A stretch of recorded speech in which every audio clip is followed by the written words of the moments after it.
Have you ever wondered where maple syrup comes from? Well, in this video we learned how maple sap turns into syrup, how to identify maple trees, and practice tapping a log in search of sap.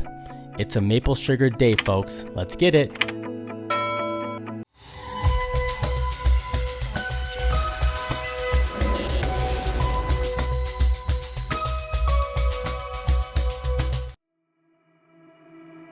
We celebrated the sweetness season at Schlitz Audubon Nature Center Maple Sugar event. The cold temperatures, brisk wind, and snow dusting didn't keep us away from learning about maple sap. But as you will soon see, we were quite bundled up in our winter gear.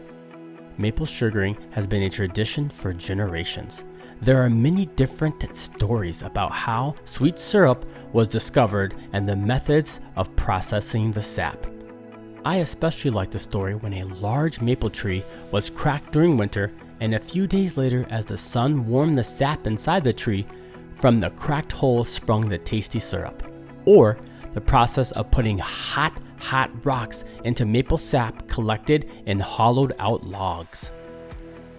The maple tree needs to be 37 inches around before you can tap to make sure the tree stays healthy. So you can take this, you can take that tape measure and go up and down the trail and see if you can find a tree that is at least 37 inches. Then you can also borrow a tree ID book, see if you can identify. Well, he's not a tree, but what's being explained is prior to tapping a maple tree, you must first confirm the tree is at least 37 inches or 94 centimeters round to preserve the health of the tree.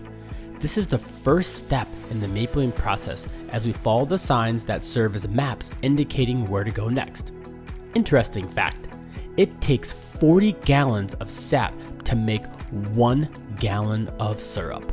That's a lot of sap and a lot of trees.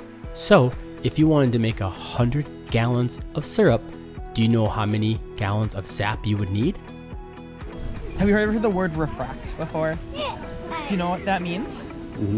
It's how light bends through things. And the refractometer is used to measure the sugar content of a solution. Passing light through a sample of the syrup helps measure the sugar content.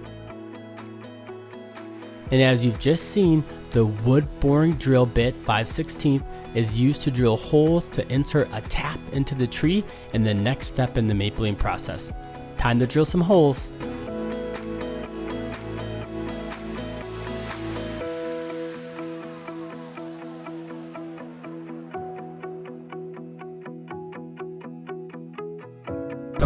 But that would be what you get if you boil off all the water.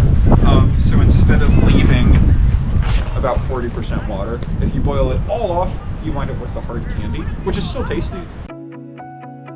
The steam from the evaporation of the sweet sap steeps into the wood, so you have bugs and deer and other animals actually eating the wood because it's so sweet. It's story time. There was the most beautiful. You keep holding it, yep. Yep, perfect. The maple tree had had enough and called out, "Not help you at all."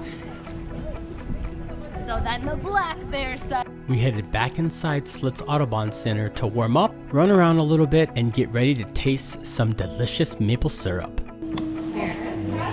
You can dip your finger in it first if you want to try the syrup, see if you like it. What do you think?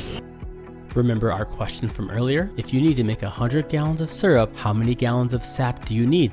The correct answer is 4,000 gallons of sap. Well done.